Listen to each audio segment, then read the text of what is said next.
9 chlapov a 2 ženy, to bola zostava, ktorá obsadila horúce stoličky pre súťažiacich. Začalo sa zľahka. Prvé 3 kolá veľmi neštípali. Aj to však stačilo na to, aby dievčatá súťaž opustili. Ja som išla súťažiť, ja som išla skúsiť, že ako to chutí. A dobre urobila, že odišla, lebo ďalej to bolo už aj o sebatýraní. Súťaž nabrala grády a chlapi rýchlo vypadávali. Niektorí síce došli ďaleko, no daň za odvahu bola poriadne vysoká. Je zaujímavé sledovať, ako sa vám mení výraz tváre. Dostávate číslo 2. Tak na to nemám náladu. Ale vyzerá, že máš dobrú náladu. Už by aj pokoj. Papričky si mohli vyskúšať počas súťaže aj diváci, niektorým stačil len kúsok. Iných určite štípalo, no tvárili sa, že nie.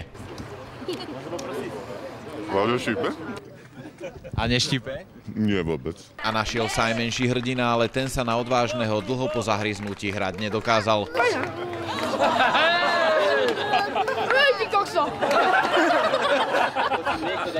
V tej najštiplavejšej papričke sa nakoniec dostali 4 súťažiaci, víťaz však mohol byť len jeden a tak sa jedlo ďalej. Dobre to pohri!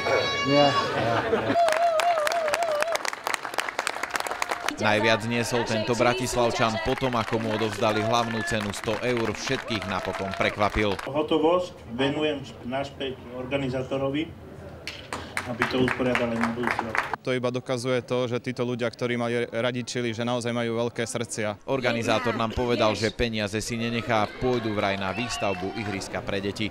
Jakub Bubeník, televízia Markíza.